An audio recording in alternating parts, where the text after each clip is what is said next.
Kung si Audrey Diaz ang tatanungin, kaugnay sa balitang nais patakbuhin sa pagkapresidente sa darating na halalang 2028 si Vice Ganda ay hindi mo ano niya ito tututulan. Dahil may alam din naman umano si Vice Ganda at tiyak din umanong magugustuhan ito ng publiko.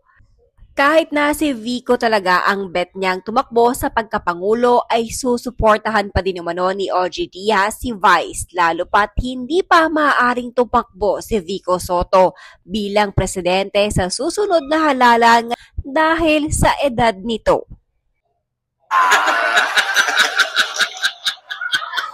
Ayun po. Anyway, nakatuloy-tuloy pa rin tayo sa ating balitaan. Yes. Ito na nga dahil sa mga nangyayari dyan. Pinupush na nila si Vice Ganda tumakbo bilang presidente. Sa 2020 dahil wala pang ang ina-announce sa oposisyon. Dahil alam pa lang ng taong bayan na tatakbo ay si VP Sara. Okay, mataas siya sa survey. Kasi nga walang nagde-declare na, yes, lalaban ako. Ay, kuya, bakulayan nyo yung nalaman? Ano na naman nalaman? Bakulayan eh.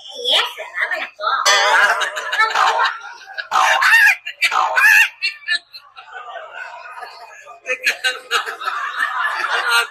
Hindi nga. Bakit? Yung bakla si Vice.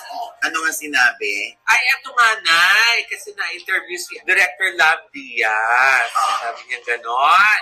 Doon Sabi. sa Walang Kwentang Podcast. Basa. The nightmare is coming. It's only 2 years away, so we need to act. Gamitin natin ang pop culture. Let's use pop culture to destroy that. Sino bang pinaka-icon sa pop culture ngayon? Vice Ganda. At maganda rin ang pananaw ni Vice. Gamitin natin. Let's use that. Sabi niya gano'n. Ba't ka nakaganon, Brenda? Oo nga. Hindi, kuya, nakikinig lang ako. Kailangan yung, ang nakikinig sa'yo, dapat tenga, yung puso. Alam mo, sa totoo lang, no? Sabi nga nila, di ba, ang magiging presidente ay destiny. Yes. Malay mo, destiny nga ni Vice. Dahil kung matatandaan ko pa dati, sabi ni Vice, kung tatakbo din lang naman siya sa politika, itatakbo na siyang presidente. Talaga? Oo, hindi senador. Oo, doon na sa pinakamataas. Mag-aangat ka nilang na mataas, doon na sa mataas. Yan nga yun, magiging presidente. Basta wala raw siyang gagastusin. Oo, basta alam lang ng tao na kung naniniwala yung mga tao sa kanya, di iboto siya.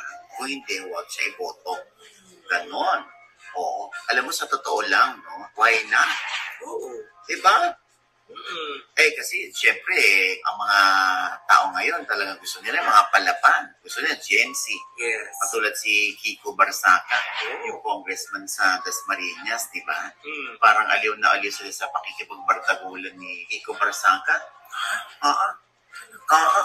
Hindi naman din na matatawaran yung talino ni Meme. Alam naman natin na matalino siya. Political science yan. Sa Diba? FEU. Pero hindi ko lang alam kung nagtapos siya o nag-graduate. Parang hindi siya nag-graduate. Pero mahusay makipag-debate. Yes. Oo. Tapos yung pagmamahal sa bayan, yung puso para sa mga madlang people, nandun din, diba? Oo. So, pwede. Oo. Diba?